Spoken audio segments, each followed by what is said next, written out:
Hello and welcome to Chinny Vision 2, the rough and ready and sadly neglected second channel of Chinny Vision lately, but we're going to be addressing that. And just for Christmas, I got a package in the post with the familiar Future Was 8-bit logo on it, and it was this. A joystick, but not just any joystick, a Future Was 8-bit produced joystick. And I know a few people got these, all in different colours, produced in-house by Rod and 3D printed, which made me a little bit sceptical when it arrived, because I thought, well, how's a 3D printed case going to stand up? But today is nearly 2 months. I was going to say 2 months exactly. I don't think it is. I think we're just short of 2 months of me using this joystick. So now I can do a review. And I've got no idea if Rod is going to sell these. I think these are just a bit of fun that he did before Christmas. And I'm very grateful for it because it's very kind of him to send this. But I thought, well, let's do a proper review of it and see what we think, because I know what he's wanted for years is a basic joystick. Nothing, no fancy stuff. A basic single button joystick, two buttons, but something to replace the kind of Atari 2600 controllers that he loves, but in a modern form factor using modern switches, which is what we've got here. And as I say, I've got no idea if he's going to put these into production. I know he certainly won't 3D printed, because I know he's very into getting the plastics on things right, and I suspect injection moulding for this kind of thing is going to cost a fortune.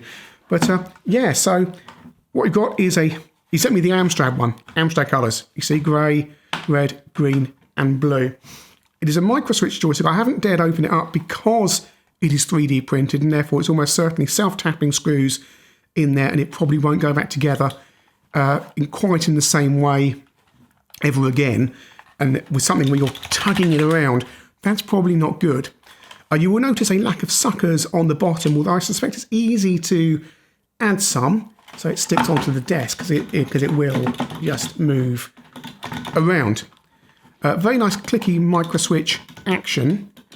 And first thing you're going to ask me is, does this pass the Decathlon test? Of course, I have tested it, and yes, it does. It really does. I've got a lot of confidence in how well and how sturdy it is, despite the 3D printed casing, how well the 3D printing lasts over years. But again, as I say, these aren't production. If he's going to put these into production, which I don't know, they won't be 3D printed. You do have this disc here to stop things falling into the mechanism, which works until it starts to ride up when you're playing it. You could unscrew. Does this unscrew? I don't know. Unscrew that and stick something down there just to hold that down. Especially if you're hand-holding this, because it just can get in the way a little bit. The buttons are very, very responsive. They're not clicky. I don't know what mechanism he's got in here for this. He's probably done a build article on his website, because he usually does if he's got time. No strain relief on the back, but I assume it's held on the inside. But again, these aren't production. So there's that. It feels like a kind of Competition Pro in your hand. Quite light. Nothing rattling on the inside. But I say that I don't know how these buttons are switched, but they're extremely responsive. It's slightly disconcerting not to have a click when you press them, but you soon get used to that. And I've been using this for pretty much every video I've been recording lately, or game I've been playing. I did use my zip stick last night, and I used my Cheetah Bollocks, because I needed a grey Sinclair Spectrum lead for my Plus 2 because the game didn't support Kempston. But it's very nice and it holds in your hand. I say not a little bit annoying not having the stick down, because I was trying to play a game. I was trying to play Stainless Steel on the Specky last night, and you require keyboard controls to activate your shield or bombs with your left hand, so you couldn't hold it. So you had the joystick down, and you've got the Specky there trying to thing, and then of course this starts moving around. But if I could get some suckers to the bottom of that, it would be really good. The mechanism feels very sturdy and clicky and nice. I know some of these modern joysticks, people complain about the diagonals not being good, but honestly, in Stainless Steel and other games, it feels very decisive. It clicks, both buttons click at the same time. There is no auto fire, which is good from an Amstrad point of view, because we know that can foul things up and foul up the joysticks. It worked perfectly on the CPC. Because the connectors are new in your old computers, it is incredibly tight. You know, your 30-year-old zip stick has worn down very nicely on the joystick port. This is incredibly tight in all my computers, but it's to be expected. After it's used a lot more, it will be fine. If you know, you're not going to have one because these are, you know, gifts. But I'm using a lot of caution just plugging them in. You can see the marks there where it's gone in, just because I don't want to break the ports on the computers. But it's really nice. It's a really nice joystick. I honestly, when I saw it's 3D printed, I thought, and a real achievement as well to get a 3D printed object this big. I know, you know, people got industrial 3D printers, it's easy, but Rod's done this in his kitchen because I've seen his 3D printer. It's in his, well, I say kitchen, no, I'd call it a utility room. If utility means storing your washing machine and a load of old computers and a 3D printer. But yeah, it's done in there, and this must take ages. And if he's done like 10 of them, which I think he has, then that's really good. And the 3D printing, there's no strands coming off. Rub my thumb across there. There's a few little marks in places where presumably it's like where it starts going around. A little bit rough and ready around the bottom there, but it's 3D printing.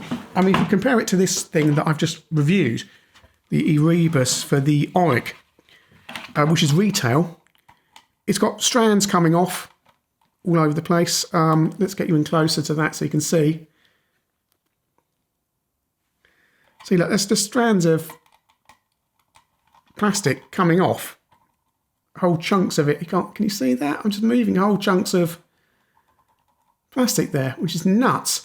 And let's get that focus. That autofocus here, this is all me doing it manually. So yeah, I mean, that is a really well printed 3D thing. I'm sure someone will say, well, I can do better than that.